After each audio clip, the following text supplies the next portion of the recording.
ಹೀಗೆ ಆದ್ರೆ ಒಂದೊಂದಾಗಿ ಕಾಡಿನ ಎಲ್ಲಾ ಪ್ರಾಣಿಗಳು ಸತ್ತೋಗುತ್ತೆ. ನಾವು ಏನಾದ್ರೂ ಮಾಡಲೇಬೇಕು. ಈ ಇಬ್ರಿಂದ ನಾವು ತಪ್ಪಿಸ್ಕೊಳ್ಳೇಬೇಕು. ನಂಗೆ ಏನು ಗೊತ್ತಾಗ್ತಾ ಇಲ್ಲ. ಮೋಟು ಇಲ್ಲಿದ್ದಿದ್ರೆ ಒಂದೊಳ್ಳೆ ಐಡಿಯಾ ಕೊಡ್ತಿದ್ದ. ಸರಿಯಾಗಿ ಹೇಳ್ದೆ ನೀನು. ಕಾಡಲ್ಲಿ ಮರ ಇಲ್ಲಿಲ್ಲ ಅಂದಿದ್ದಿದ್ರೆ ಮೋಟು ನಮ್ ಜೊತೆನೇ ಇರ್ತಿದ್ದ.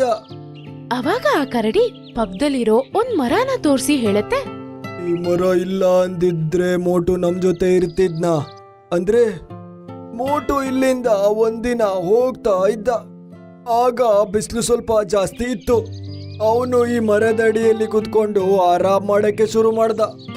ಆಗ್ಲೇ ಈ ಮರದ ಎಲೆಯಿಂದ ಹಾಲು ಬರಕ್ಕೆ ಶುರು ಆಯ್ತು. ಮತ್ತೆ ಅದು ಅದ್ರ ಕಣ್ಣೊಳಗೆ ಹೋಗೋಯ್ತು.